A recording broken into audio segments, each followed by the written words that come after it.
Good morning बच्चों, मैं हूं नीलोफर अब्दुल रहीम और आपका बहुत बहुत इस्तकबाल करती हूं ज़ोहरा क्लासेस में। बच्चों, आज हम स्टोरी राइटिंग सीखेंगे। पिछले वीडियो में हमने लेटर राइटिंग सीखी थी। ये ऑप्शनल होता है, या तो आप लेटर लिखें या फिर स्टोरी। अब स्टोरी राइटिंग के लिए आपको कुछ पॉइंट्स दिए जाते हैं जिसे आउटलाइन कहा जाता है। स्टोरी लिखने के वक्त आपको ये 5 पॉइंट्स ध्यान में रखना है। फर्स्ट है, read the outline slowly and carefully. जो भी आउटलाइंस आपको दिए गए हैं उसे स्लोली, आराम से और केयरफुली पढ़ें। अंडरस्टैंड द आउटलाइन फुली, उसे अच्छी तरह समझ लें वो पॉइंट्स को। Keep the points in the outline in mind while writing. Story लिखते समय सारे पॉइंट्स को अपने ध्यान में रखें। कवर ऑल द पॉइंट्स, पूरे पॉइंट्स आपकी स्टोरी में होना चाहिए, एक भी ना छूटे। Give an appropriate heading for the story. आपको अपनी स्टोरी को एक अच्छा सा टाइटल देना है, लास्ट में हेडिंग। देखिए, पूरी स्टोरी के लिए आपको 4 मार्क्स दिए जाते हैं। 2 मार्क्स एक्यूरेसी के लिए, परफेक्ट यानी आपका जो भी मैटर है वो बेहतरीन होना चाहिए, ज़्यादा लफाजी ना करें, सीधी सादी इंग्लिश में लिखें। और लास्ट के 2 मार्क्स आपके टाइटल के लिए होते हैं। टाइटल छोटा सा, शॉर्ट एंड स्वीट रखें, 2-3 अल्फाज पर मुनहसर हो, जैसे टिट फॉर टैट या फिर the hare and the tortoise, इस तरह। अब देखिए, यहाँ पर एक स्टोरी के आउटलाइंस दिए गए हैं, ए डोंकी एंड अ केमल। अब देखिए, स्टोरी क्योंकि हो चुकी है तो आपको सारे सेंटेंस पास्ट टेंस में लिखने होंगे। फ्रॉम द बिगनिंग में आपको यही बता रही हूँ कि जो भी स्टोरी है उसके टेंसेस का ख्याल रखें लिखने के वक्त। A donkey and a camel, अब ये दोनों दोस्त हैं, good friends. Go to a garden to eat cabbages. एक दिन ये गार्डन जाते हैं कैबेज खाने के लिए। वाइल ईटिंग डोंकी ब्रेज, खाते समय जो डोंकी है चीखता है, रोने की आवाज़ें निकालता है। गार्डनर कम्स, उतने में गार्डनर आ जाता है एंड बीट केमल, और ऊँट को बहुत मारता है। Camel angry with the donkey, camel जो है ऊँट नाराज हो जाता है डोंकी से। Both want to cross a river, अब देखो दूसरे दिन ये लोग फिर कहीं और जाते हैं जहाँ रास्ते में रिवर है, to eat fruits. Camel carries donkey on its back, camel जो है नदी पार करने के लिए डोंकी को अपने पीठ पर बिठा लेता है। केमल बिगिंस टू डांस, और जैसे ही वो लोग बीच नदी में पहुंचते हैं, केमल जो ऊंट है नाचना शुरू कर देता है। डोंकी ड्रोन्स, और गधा जो है नीचे गिर जाता है पानी में और डूब जाता है। अब देखिए, इस कहानी से हमको क्या सबक मिलता है। टिट फॉर टैट, यानी जैसे को तैसा।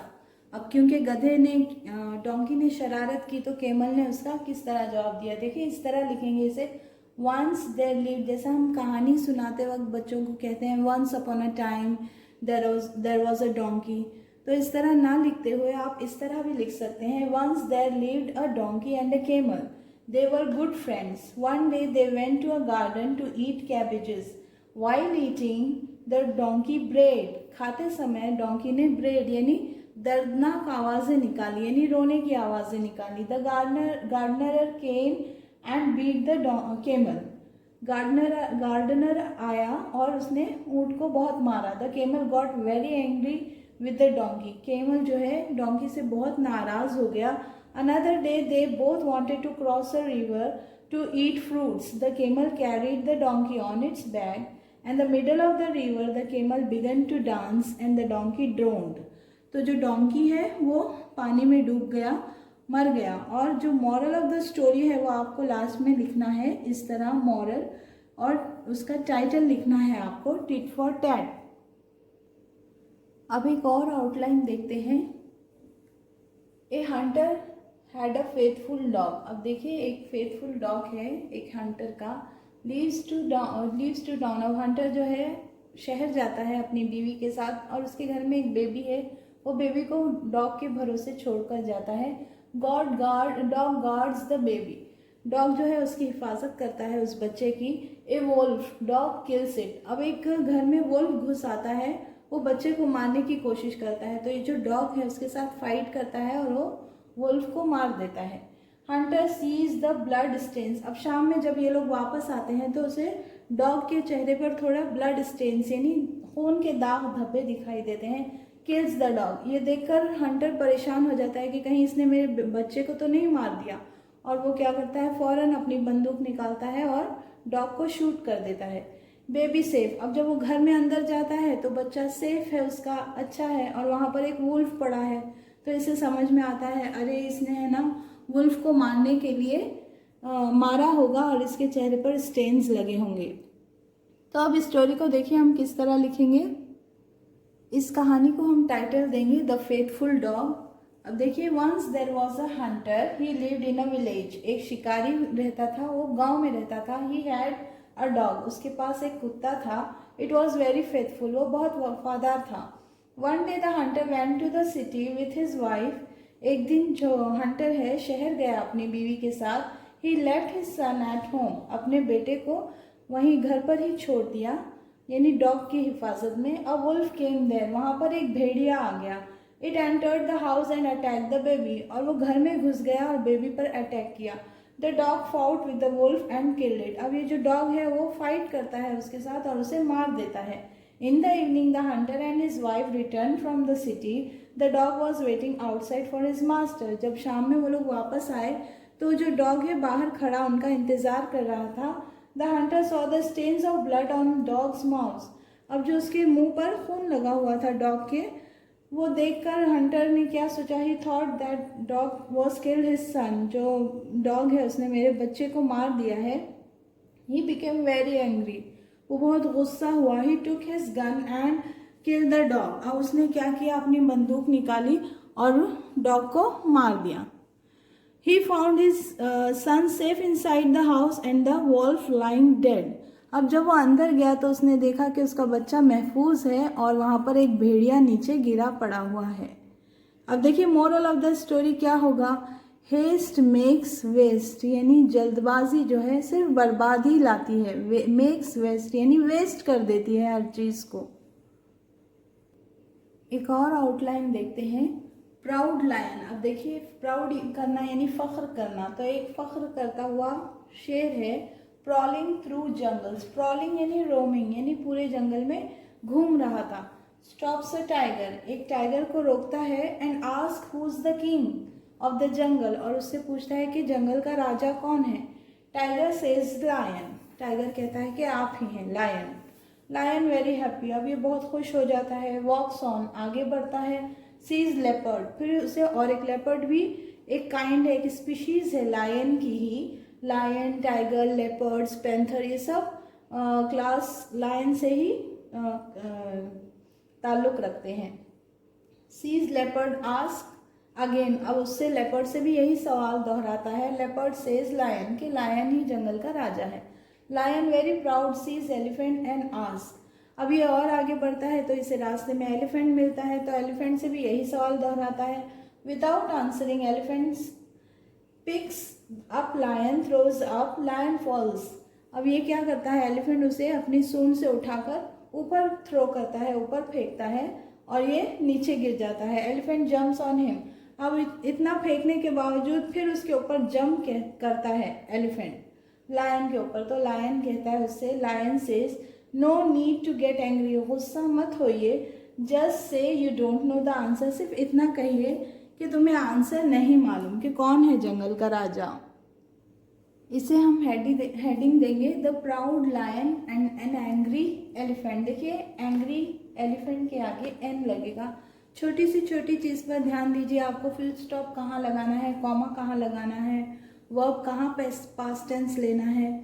Once a proud lion was prowling through, घूम रहा था through a jungle. On the way, he stopped a tiger and asked who the king of the jungle was. The tiger said that the lion was the king of the jungle. The lion felt very happy. He walked on and on. Then he saw a leopard and asked the same question. The leopard also said that the lion was the king of the forest. The lion felt very proud. At last, he saw an elephant and asked the same question. The elephant, without answering, picked up the lion and threw him up. The lion fell and the elephant jumped on him. Then the lion said to the elephant, no need to get angry, just say you don't know the answer. अब देखिए moral of the story क्या है, सबक क्या मिलता है हमको story से। बी नॉट प्राउड, अपने आप पर फख्र ना करें। Even though you are strong, अगर आप स्ट्रांग हैं तो भी अपने ऊपर बिल्कुल फख्र ना करें। और एक आउटलाइन देखते हैं। A rich man, in a crowded supermarket feels something moving in his pocket. एक अमीर आदमी है, सुपरमार्केट में गया है और उसके पॉकेट में कुछ हलचल महसूस होती है तो quickly turns around and catches a thin hand. एक छोटा बच्चा है जो उसकी पॉकेट में हाथ डाल रहा है तो उसने उसका हाथ पकड़ लिया है. Little boy shaking with fear. अब ये बच्चा डर कर घबरा कर कपकपा रहा है. Shaking with fear. To the police station. अब ये जो रिच मैन है उसे लेकर जाता है police station. On the way ask him. और रास्ते में उससे पूछता है उसके फादर के बारे में. तो वो कहता है फादर डाइड 2 years ago. 2 साल पहले ही वो गुजर चुके हैं. Mother very ill. माँ जो है बहुत बीमार है. Nothing to eat. खाने के लिए कुछ भी नहीं है हमारे पास. Sister hungry. जो बहन है वो भी भूखी है. Rich man changes his mind. अब जो रिच मैन है वो अपना इरादा बदल देता है. Goes to boy's house. उस बच्चे के घर जाता है. Gives money and walks away. और उसे कुछ पैसे देता है और वापस चला जाता है. अब देखिए इस स्टोरी को हम टाइटल देंगे the rich gentleman. A rich gentleman. One day a rich man was moving to a crowded supermarket.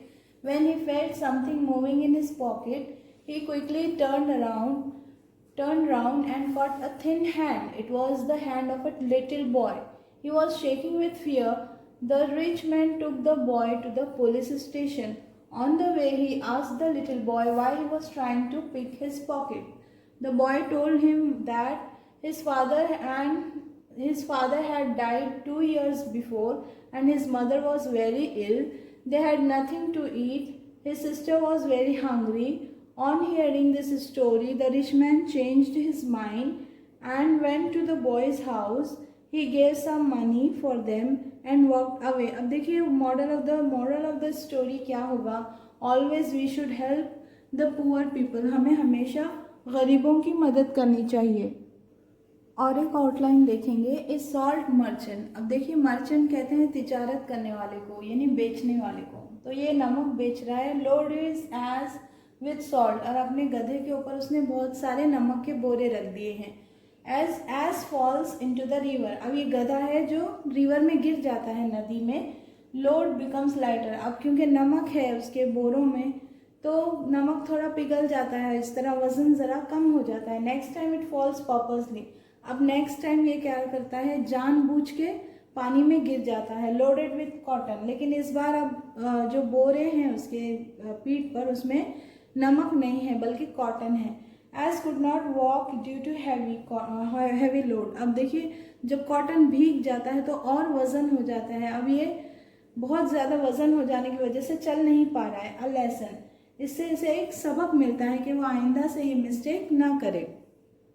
अब देखिए हम इसको किस तरह लिखेंगे. इसे टाइटल देंगे the salt merchant and his ass. यानी नमक बेचने वाला और उसका गधा. Once there was a merchant. एक मर्चेंट था. He had an ass. उसके पास एक गधा था. He always overloaded it with salt. उसे हमेशा ओवरलोड करता था सॉल्ट के साथ. The load was very heavy for it. One day it fell down into the river while crossing it. वो हैवी लोड से वो चल नहीं सकता था. एक दिन वो नदी में गिर गया और when it came out of the water the load become lighter. जब वो बाहर निकला तो लोड काफ़ी हद तक हल्का हो चुका था. The ass felt happy. अब ये खुश हो गया है गधा. Next day the ass fell into the river knowingly. Next time इसने क्या किया जानबूझकर ये पानी में गिर पड़ा. The merchant understood its trick and he decided to teach it a lesson. अब ये मर्चेंट समझ गया कि ये जानबूझ के पानी में गिरता है तो इसने फैसला किया कि इसे सबक सिखाया जाए. Next time he loaded the S with cotton. Next time इसने क्या किया जो लोड थे उसे कॉटन से भर दिया. The S repeated the trick. S ने जो गधा है उसने फिर से वही ट्रिक इस्तेमाल की. The cotton became wet and very heavy. वो फिर से पानी में गिर पड़ा. अब ये जो कॉटन है वो भीग कर और हैवी हो गई. It came out of water with great difficulty. अब बहुत हैवी होने की वजह से बहुत तकलीफ से वो बाहर आया. S the S learn a lesson. अब देखो इसने एक सबक सीखा. It never repeated the trick. और इसने ये ट्रिक फिर कभी इस्तेमाल नहीं की. देखिए इट जो है एस के लिए इस्तेमाल हुआ है गधे के लिए. अब हमें इस कहानी से क्या सबक मिलता है उसे हमें लास्ट में लिखना है. Moral of the story. Cleverness does not पे ऑलवेज, जो चालाकी है हमेशा काम नहीं आती। तो बच्चों इस तरह सीधी सादी स्टोरीज लिखिए, टाइम वेस्ट ना करें, अच्छे साफ सुथराई अच्छी राइटिंग से लिखें। और यहाँ पर अब हम अपना वीडियो ख़त्म करते हैं, इंशाल्लाह नेक्स्ट वीडियो में मिलेंगे। तब तक अपना बहुत बहुत ख्याल रखें। अल्लाह हाफिज़।